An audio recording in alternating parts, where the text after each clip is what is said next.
नमस्कार छात्रों, आप सभी को शिक्षक दिवस की बहुत बहुत शुभकामनाएं। और इसी के साथ हम लोग इस अध्याय का जो अगला भाग है उसका अध्ययन आरंभ करते हैं। पिछले अध्याय में हमने पदार्थ की अवस्था पर तापमान के प्रभाव को पढ़ा था कि जब तापमान परिवर्तन करके हम लोग पदार्थ की अवस्थाओं को बदल सकते हैं।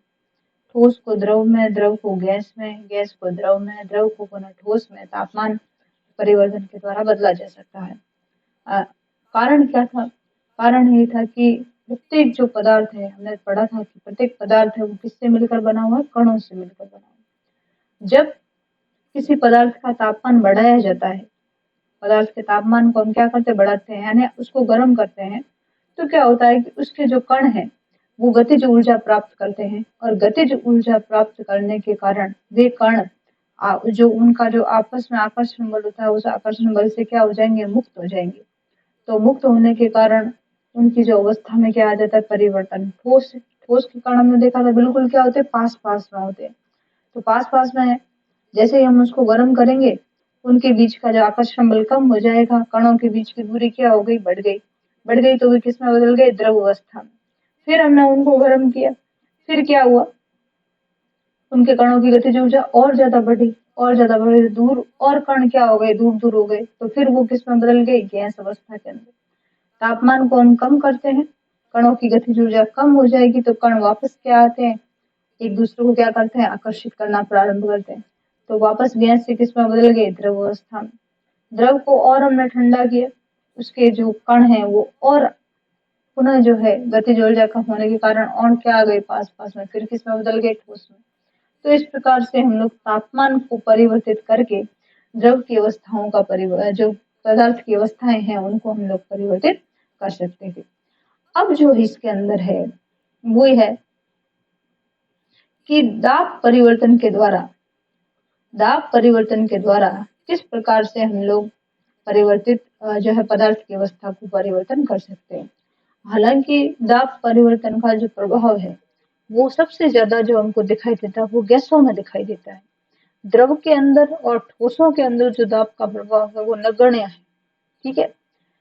द्रवों के अंदर, गैसों के अंदर हमने देखा था कि गैसों के जो कण होते हैं वो क्या होते हैं? बहुत ज्यादा क्या रहते हैं? दूर दूर रहते हैं। ठीक है।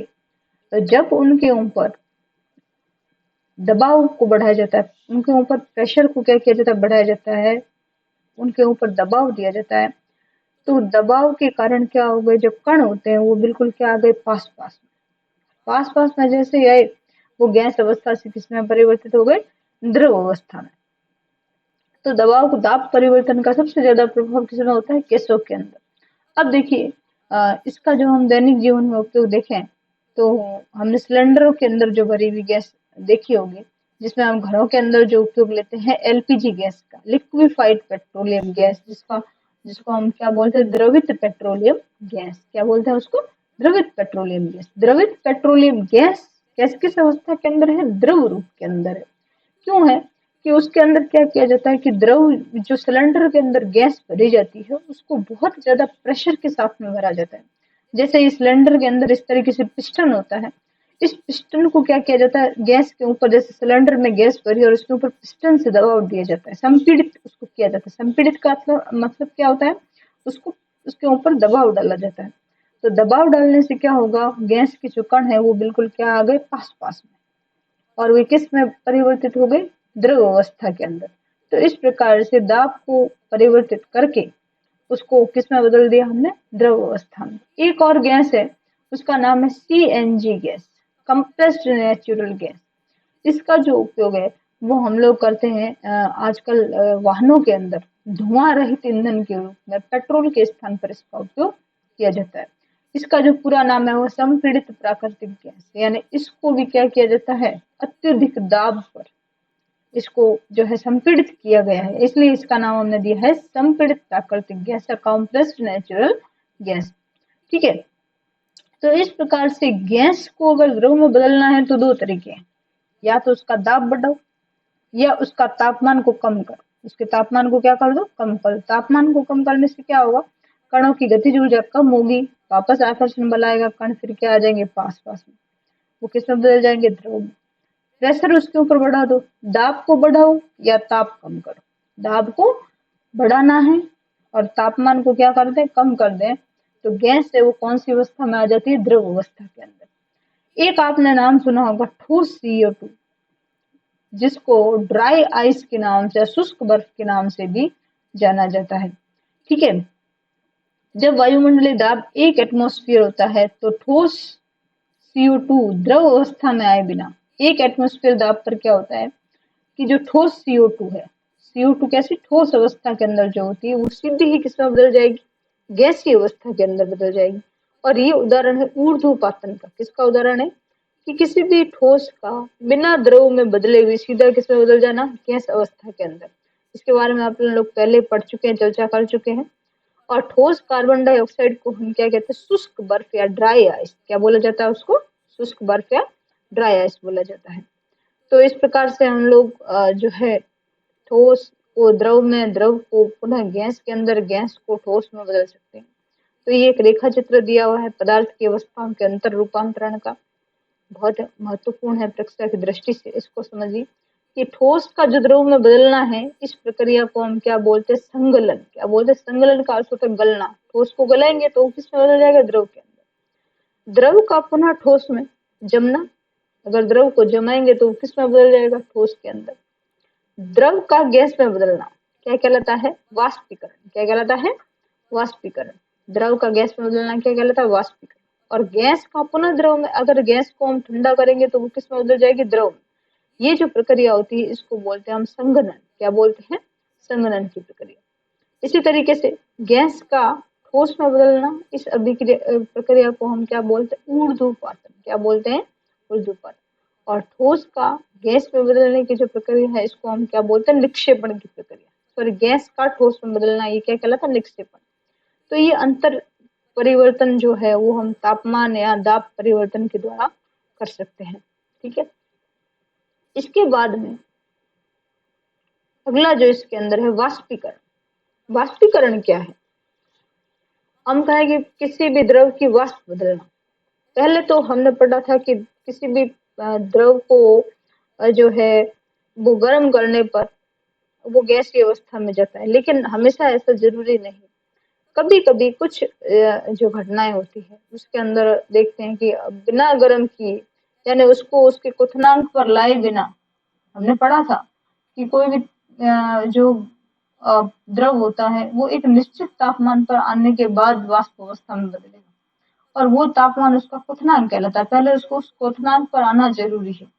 जैसे पानी है, पानी का तापमान जब तक 100 डिग्री सेंटीग्रेड नहीं होगा तब तक वो द्रव अवस्था के अंदर, वाष्प अवस्था में नहीं बदलेगा। तो 100 डिग्री सेंटीग्रेड यानी 100 डिग्री सेंटीग्रेड उसका क्या है, क्वथनांक। ये तो एक सामान्य बात होगी। लेकिन अगर किसी पानी को अगर हमने जो है बर्तन के अंदर गर्म करके, सॉरी धूप के अंदर रख दिया, 2 दिन 4 दिन अगर हम रखें तो क्या होगा, क्या वो उबलेगा, नहीं। लेकिन फिर भी उसकी वाष्प बनना प्रारंभ हो जाती है और धीरे धीरे वो पानी क्या हो जाता है, सूख जाता है। आप देखेंगे जो उसका जो स्तर है वो पानी का बर्तन में 4-5 दिन में कम हो जाएगा। तो ये जो प्रक्रिया थी इसको हम बोलेंगे वाष्पीकरण। तो वाष्पीकरण क्या होता है कि अगर कोई द्रव है, कोई भी द्रव है, वो क्वथनांक से कम तापमान पर, अपने क्वथनांक से कम तापमान पर अगर वाष्प में परिवर्तित हो तो इस अभिक्रिया को हम क्या, इस प्रक्रिया को हम क्या बोलते हैं, वाष्पीकरण बोलते हैं। ठीक है ना। क्या होता है कि द्रव की जो सतह होती है, जो सतह होती है उसके जो कणों की गतिज ऊर्जा होती है वो क्या होती है, ज्यादा होती है। अगर उनको थोड़ी सी भी ऊष्मा मिली, जैसे हमने उसको धूप में रख दिया, तो वो गतिज ऊर्जा जो होते अपने कण के आकर्षण बल से बिल्कुल क्या हो जाते, पार हो जाते। तो धीरे धीरे सतह की जो कणों की गतिज ऊर्जा, जो सतह धूप के संपर्क में है उनकी गतिज ऊर्जा क्या रहती है, ज्यादा। तो वो आकर्षण बल से मुक्त होकर वाष्प रूप में क्या हो जाएंगे, परिवर्तित हो जाती है। तो वहां पर उनको क्वथनांक के बराबर तापमान देने की आवश्यकता नहीं। इसी प्रकार से हम लोग कपड़े सुखाते हैं तो वो आसानी से सूख जाते हैं। उसके अंदर जो पानी के कण है वो पानी के कण वाष्प के रूप में क्या हो गए, जो है कपड़ों से क्या हो गए, मुक्त हो गए, और कपड़े क्या होते, सूख जाते। तो वाष्पीकरण को प्रभावित करने वाले कौन कौन से कारक हैं, इसमें आप देखिए सबसे पहला जो कारक है वो सतही क्षेत्रफल। क्या होता है? सतही क्षेत्रफल। सतही क्षेत्रफल किसी भी वस्तु का जितना ज्यादा होगा या द्रव का हम कहें कि जो है, तो उससे वाष्पीकरण की जो दर होगी वो बहुत तेजी से वाष्पीकरण होगा। जैसे हम लोग देखते हैं कि जब भी हम कपड़ों को सुखाते हैं तो कपड़ों को ऐसा तो नहीं है कि हमने बाल्टी के अंदर कपड़ों को इकट्ठा करके हम लोग धूप में रख देते, नहीं, कहते हैं एक एक कपड़े को हम लोग खुला उसको और जो है फैला कर उसको सुखाते हैं। फैलाने से क्या होता है कि उसकी जो सतह क्षेत्रफल है वो क्या हो गया? बढ़ गया, और वहां से जो पानी के वाष्पीकरण की जो दर होगी वो तेज होगी। अगर हमने उस कपड़े को इकट्ठा करके रख दिया तो सतही क्षेत्रफल क्या हो गया? कम। कम होने से उसकी वाष्पीकरण की दर क्या हो जाएगी? कम हो जाएगी।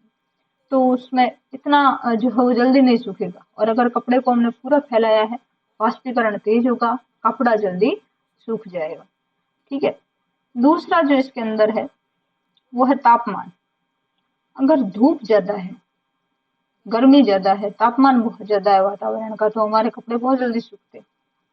अगर कपड़े क्या सूखेंगे? जल्दी सूखेंगे। क्यों सूखेंगे? क्योंकि तापमान के कारण जो वाष्प के पानी के जो कण हैं उनकी गतिज ऊर्जा क्या होती है? बढ़ जाती है। तापमान जितना ज्यादा होगा गतिज ऊर्जा उतनी ज्यादा बढ़ेगी, उतनी ज्यादा बढ़ेगी तो वाष्पीकरण की दर भी क्या होगी? तेज होगी। अगला है आर्द्रता। अगर किसी भी वायु के अंदर बहुत ज्यादा नमी है, जैसे हम मौसम की बात करें, बरसात के समय का जो मौसम होता है वो नमी वाला मौसम, अगर उसमें हम कपड़े अगर सुखाएं तो वो कपड़े सूखते नहीं। तो उसका कारण है कि हमारी जो चारों तरफ की जो वायु है उसमें पहले से ही जल वाष्प इतनी मौजूद है कि वो और ज्यादा जल वाष्प ग्रहण नहीं करती।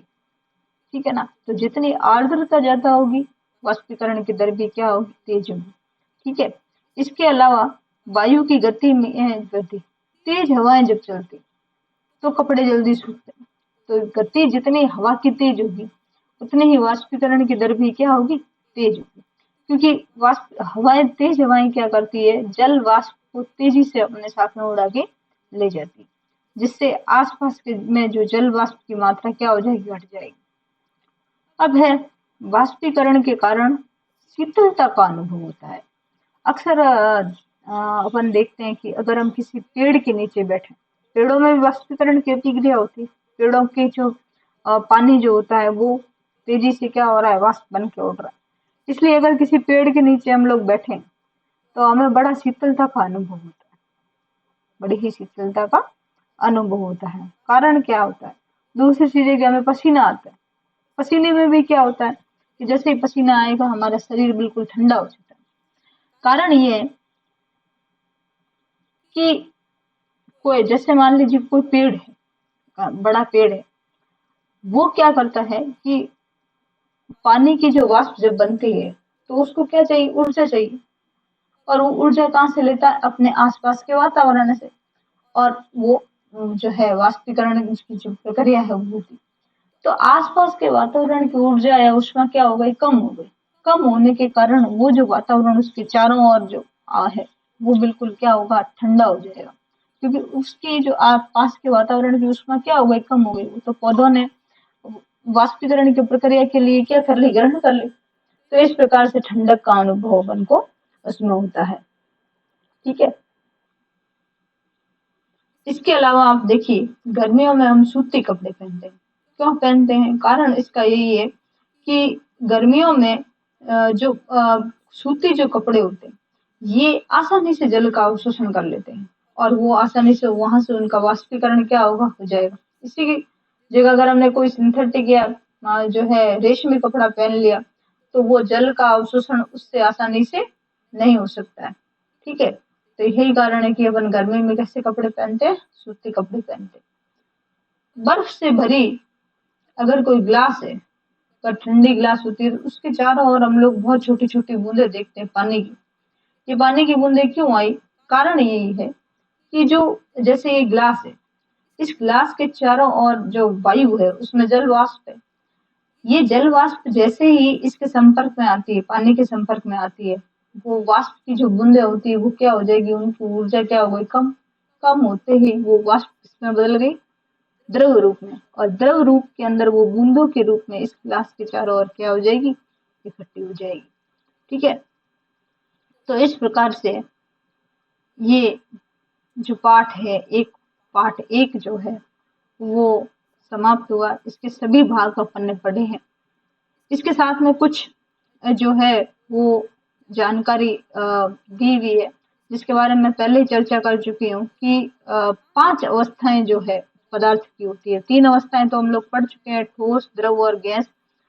एक अवस्था जो इसकी है वो है बोस आइंस्टीन कंडेंसेट अवस्था, BEC। इसका नाम क्या है, BEE, BEC, शॉर्ट में इसको क्या बोलते हैं, BEC, बोस आइंस्टीन। ये चौथी अवस्था है। और 5वीं अवस्था जो होती है वो होती है प्लाज्मा अवस्था। हालांकि ये जो अवस्था है, दोनों अवस्था है, वो सामान्य रूप से नहीं पाई जाती है, लेकिन ये इस अवस्थाओं में भी हम किसी पदार्थ को लेके आ सकते हैं।